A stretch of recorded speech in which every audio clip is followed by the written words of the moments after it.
नमस्कार, दैनिक shift time में आप सबका स्वागत है। मैं रश्मि शर्मा, कैमरामैन शुभम भगत के साथ। इस समय हम डिवकॉम ऑफिस के बाहर हैं, जहां पर बड़ी बड़ी बातें तो की जा रही थी। जम्मू कश्मीर केंद्र शासित प्रदेश बन गया, पर वहीं दूसरी तरफ जम्मू कश्मीर के वासियों में एक खुशी की लहर होगी। प्रगति के नए नए रास्ते खुलेंगे। पर आज यहाँ पर ईंट भट्टा जो चलाने वाले लोग हैं वो भी आज डिवकॉम ऑफिस के बाहर है। कहीं ना कहीं हर आए दिन हम इस तरह के प्रदर्शन दिखाते हैं कि आम जनता सड़कों पर है, व्यापारी वर्ग वो अलग से जूझ रहा है। अब इनसे जानने की कोशिश करते क्या क्या मांगे लेकर। देखिए मैडम, जैसा कि मैंने पहले कहा, हमारी मेन डिमांड जो है पंजाब से जो हमारे जम्मू में एक अनेरगर्दी पड़ गई है, राजस्थान, हरियाणा और पंजाब से जो ईंटों का कारोबार शुरू हुआ है विदाउट लाइसेंस। हमारे पास गवर्नमेंट ने लाइसेंस इशू किया है। विदाउट लाइसेंस हम लोग ईंटें नहीं बना सकते हैं। ये हमारा एक्ट कहता है नो मैन्युफैक्चर, सेल और स्टोरेज और bricks except on holding valid licence. इसके लिए लाइसेंस जरूरी है। तो जम्मू में ब्रोकर ऐसे आ गए हैं, कुछ लोग दलाल ऐसे आ गए हैं जिन्होंने पंजाब की इंडस्ट्री को यहाँ पे प्रमोट कर रहे हैं। जम्मू मैडम वो कहते हैं आपकी ईंटें अच्छी नहीं है। हम तो ये कह रहे हैं पिछले 60 साल से जम्मू तो बना ही हमारी ईंटों से है। हम लोगों ने जम्मू ने बनाया, जम्मू हमारा है, पंजाब वालों का थोड़ी है, कोई और स्टेट का थोड़ी है। तो हमारी ये कोशिश है कि अभी तक हम लोग 1-2 बार डिवकॉम साहब से मिले हैं, उन्होंने हमारे से बात की है। 2 दिन पहले इन्होंने ईंटें रोकी भी थी, लेकिन फिर जो हमारा यहाँ पे ब्रिक माफिया है, कुछ लोग डिवकॉम साहब से मिले हैं, उसके बाद तुरंत ईंटें खोल दी गई। 150 से 200 ट्राला, कम से कम 50 से 75 लाख ईंट जो है यहाँ पे जम्मू में एक रात में एंटर कर रही है। तो हम लोग कहाँ जाएंगे? हमारी फैमिली सफर कर रही है मैडम, ये दिक्कत है हमें। हमारा तो काम ही बैठ ही गया, सारा काम बंद ही हो गया जी। जिस तरह से वाइन की बात करें, वाइन शॉप होल्डर से पुराने को छोड़कर बाहर के लोगों को, पूंजीपतियों को लाइसेंस दिए गए। वो लोग सड़कों पर था, पर उनकी आवाज किसी ने नहीं सुनी। आज आप लोग भी बाहर हैं, जहाँ पर विपक्षी दल कह रहे हैं कि जम्मू की जो जायदाद है या जम्मू को बेचा जा रहा है बाहर के पूंजीपतियों को। क्या आखिर पूरा नेक्सस क्या चल रहा है? बिल्कुल मैडम, हम पहले ही बोल रहे हैं कि इससे पहले आ गया था जी माइनिंग माफिया, फिर आ गया शराब माफिया। अगर जैसा कि शराब वालों को यहाँ पे लाइसेंस इशू हुए हैं, तो हम जो टैक्स दे रहे हैं ना, जैसा मेरे साथी बोल रहे हैं, हम लोग 20-20 लाख रुपया टैक्स देते हैं हर पट्टे वाला, और ये ब्रोकर क्या देते हैं। अगर विदाउट लाइसेंस ऐसे ही इन्होंने काम करना है तो हम भी शराब की दुकानें खोल के विदाउट लाइसेंस कहीं भी जाके बेच सकते हैं। तो ये विदाउट लाइसेंस गवर्नमेंट ने कैसे परमिट किया, किसको किया, हमारी समझ के परे है। तो आपके माध्यम से भी हम लोग डिवकॉम साहब से ये मैसेज पहुंचाना चाहेंगे कि हमारी बात को सुना जाए और पंजाब की ईंटें बंद की जाए। थैंक यू, धन्यवाद। चलिए हम राजपूत सभा के प्रधान से बात करेंगे, कोशिश करेंगे। क्या कहा, जहाँ विपक्षी दल लगातार कह रहे थे जम्मू कश्मीर को बेचा जा रहा है, जहाँ पर वाइन शॉप होल्डर जो पुराने तो उनसे लाइसेंस लेके नए पूंजीपतियों को दिया गया, पुरानों की सुध नहीं ली। अब ये ईंट भट्टे वाले भी हैं, आखिर चल क्या रहा है नेक्सस सारा? मैडम जी, मैं वो गल सुनावा कि जेडे लोग 60 साल दे काम करा देन, पहले ने वाइन माफिया आंदा, फिर माइनिंग माफिया आंदा। ये जेडे लोग न हर वक्त लोग जम्मू के लोगों ने इनकी आवाज बनी है, हर वक्त इन्हें गरीबों की मदद की है। इस ब्रिक एसोसिएशन है, अमरनाथ यात्रा हुआ, कोविड हुआ, कोई भी तरह की जम्मू चाहिए तो ब्रिक एसोसिएशन अगे हुई है। लेकिन बड़े अफसोस कन्नै आखिया जाता कि एक तो कोरोना की मार है, दूई जी पंजाब की राजस्थान की इट है, इन्हें लोगों लाइसेंस होल्डर 60 साल देंगे लाइसेंस, लेकिन अज ये मजबूर हो चुके हैं। इन्हें एक लाइसेंस न्यू कराने वास्ते इन्हें 15-15 दिन, 1 महीना दफ्तर चक्कर लाने पौंदे। लेकिन वो केड़ी जड़ी बूटी है जेड़ा एक बंदा पंजाब दा नहीं है, शरेआम इत्थे बेचा, उहदे पर कार्रवाई नहीं होती है। इहदे कोला कोई जीएसटी, कोई टैक्स नहीं, कोई इनकम टैक्स नहीं। ये जेड़े इनकम टैक्स भरिए, जीएसटी भरिए दिया देन एक बखी, ये आखदे कि जम्मू के लोग रोजगार देना है, दूसरी तरफ ये जेड़े रोजगार कम करा देन उनकी नासा बंद करनी है गवर्नमेंट ने। इहदे कोला बड़ी साढ़े नहीं। सरकार तो दावे कर रही है भ्रष्टाचार मुक्त करने की, पर वही दूसरी तरफ बिना लाइसेंस वाले लोग धड़ल्ले से ईंट का काम यहाँ पर कर रहे हैं। इन लोगों की रोजी रोटी को छीन कर। मैडम, इनकी एक भट्टे पे कम से कम 500 फैमिलियां काम कर रही हैं।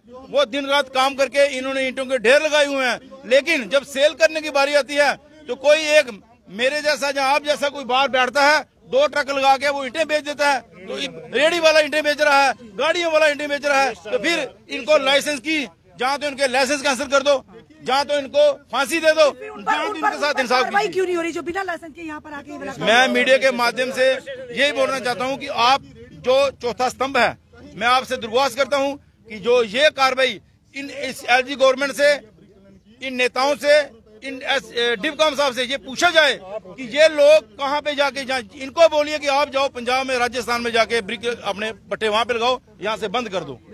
मैं आपसे यही कहना चाहूंगा कि सारे रोजगार बंद हो चुके हैं। अब जब काम की बारी आई है तो इन पे भी ये जो दबाव बनाया जा रहा है, बाहर की बेची जा रही है, ये एडमिनिस्ट्रेशन की मिली भगत से हो रहा है, इसको बंद होना चाहिए। नहीं तो इन्होंने कहा, पहले भी डिवकॉम साहब ने हमें बात की थी, उसका पहले भी डिवकॉम साहब ने बात की थी, 1-2 दिन गाड़ियां रुकी, तीसरे दिन वो पता नहीं कौन सी संजीवनी बूटी इनके पास आ गई। इन्होंने रातों रात कम से कम 500 गाड़ियां वहां पे लखनपुर से पार करवाई हैं। किसी ना किसी सरगना के सिर के ऊपर नीचे तो ये काम हो रहा होगा, कोई ना कोई तो इनका आता होगा ना। ये वही मैं बोल रहा हूँ कि वो जब माफिया बोलते हैं ना, ये माफिया लोग जम्मू में आ चुके हैं, इंटर कर चुके हैं। अब ये जम्मू के लोगों को जीना मुश्किल कर देंगे। जो ये शरीफ लोग बहुत मेहनत करके इन्होंने लाइसेंस, मैं बोल रहा हूँ, इनका एक लाइसेंस रिन्यू करवाने के लिए इनको 3-3 महीने के चक्कर लगवाने पड़ते हैं। 2017 के बाद न्यू नहीं कर रहे हैं। लेकिन जो 10-10 ट्राले आके यहाँ पे बेच रहे हैं, उन पे कार्रवाई क्यों नहीं हो जा रही है?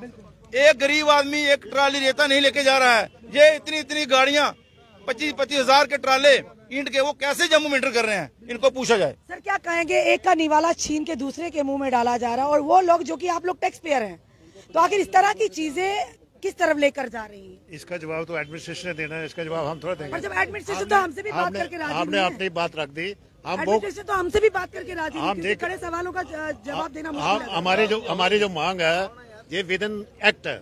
हम ये नहीं कह रहे कि हम गलत कह रहे हैं, ये एक्ट कहता है। ब्रिक लैंड एक्ट पंजाब में भी है, हिमाचल में भी है, और पंजाब वाले भी सफर कर रहे हैं, क्योंकि पंजाब के एक डिस्ट्रिक्ट के दूसरे डिस्ट्रिक्ट में अगर आती है वो भी चलाते हैं। मतलब ईंटों की मूवमेंट ऐसे नहीं हो सकती, क्योंकि एसेंशियल कमोडिटी है। तो हम तो कह रहे हैं एक्ट को लागू करो। कोई हमें नहीं फेवर कर रहा है कि जम्मू वालों को आप खास फेवर करोगे। ये एक्ट है, और एक्ट ना मैंने बनाया ना इन्होंने बनाया। आज से 50 साल पहले एक्ट बना, और इसका rate government control, essential commodity का रेट कंट्रोल करती है, उसका मूवमेंट गवर्नमेंट कंट्रोल करती है। तो उसको तो एक्ट को लागू कर दो, ठीक हो जाता है। इसका जवाब administration. I am Gyan Kumar, ex president Brooklyn honours provincial president. मुझे आज 50 साल हो गए भट्टे का काम करते हुए। तो मैंने अभी 36 साल प्रधानगी की है, कभी ऐसा मौका नहीं देखा। गवर्नमेंट का काम है, अगर इन्होंने कोई रूल्स बनाए या कानून बनाया है उस पर इम्प्लीमेंटेशन करें। एक्ट में क्लियर बोला हुआ है कि कोई नॉन लाइसेंसिंग ईंट नहीं बेच सकता, कोई दलाल ईंट नहीं बेच सकता, विदाउट लाइसेंस नहीं बेच सकता। ना तो वो GST पे कर रहे हैं, हम लोगों पर 10-12 लाख रुपया साल की GST लेते हैं, इनकम टैक्स बखरी लेते हैं, टोल टैक्स बखरा लेते हैं, और रॉयल्टी बखरी लेते हैं। जितने हम दबे हुए हैं। अब हमारे पास देखिए एक भट्टे में जो डायरेक्ट एम्प्लॉइज है, जो काम करने वाला 400 से 500 आदमी है, कहाँ फेंके उनको बताओ? जब हमें बाहर घाटा हो रहा है, वो भी रो रहे हैं कि 2-4 दिन दिखेंगे हम तो सड़कों पर पूरा का पूरा लेबर को भी ले आएंगे। ये हमारी गवर्नमेंट कुछ नहीं सुन रही। 2016 से लेकर सांबा डिस्ट्रिक्ट में 2016 के बाद कोई लाइसेंस रिन्यू नहीं हुआ, जबकि पूरी फीसें भर दी गई। ये 2023 दिख रहा हमारा पोजीशन है एज पर रूल 2023 दिख रहा, इनको करना चाहिए फीस लेना। कुछ नहीं सुनवाई हो रही, फिर मार के थक गए हम। हमारी इंडस्ट्री को तबाह करने के लिए हम GST कहाँ से बताइए? 12% GST कर रहे हैं, 840 रुपये, तो वो तो आगे बेच रहे हैं 6,000-7,000 में हमारे बाल। इसलिए ये इंडस्ट्री फेल है। हम इसके बाद देख रहे हैं थोड़ी देर, पूरी इंडस्ट्री के लेबर जो 4 लाख 5 लाख है सड़कों पर आ गए। हम लोग रॉयल्टी देते हैं, हम लोग GST देते हैं, हम लोग टैक्स पेयर हैं, हम लोग टोल देते हैं, पर फिर इन लोगों के मुंह से निवाला क्यों छीना जा रहा है? सबसे बड़ा सवाल ये है। ये वो लोग हैं जिस तरह से पहले वाइन माफिया को लाया गया, जो माइनिंग माफिया यहाँ पर सक्रिय है, अब नया ब्रिकलिन यानी कि अब जो ईंट भट्टे माफिया को जम्मू में लाया जा रहा है, और वो माफिया सक्रिय भी है। यानी जो लोग टैक्स पेयर हैं, जो लोग GST पेयर हैं, जिन लोगों के जो कि इनकम टैक्स पेयर हैं, वो लोग आज मोहताज होगी कि जिस तरह से धड़ल्ले से यहाँ पर ईंट भट्टे का भारी पूंजीपतियों को यहाँ का इजाजत दी जा रही है, और वो लोग माफिया जम्मू में सक्रिय हैं। तो ये आज कहा जा रहा है कहाँ जाएंगे ये लोग, जिन पर एक भट्टे पर 500-500 परिवार की रोजी रोटी चलती है।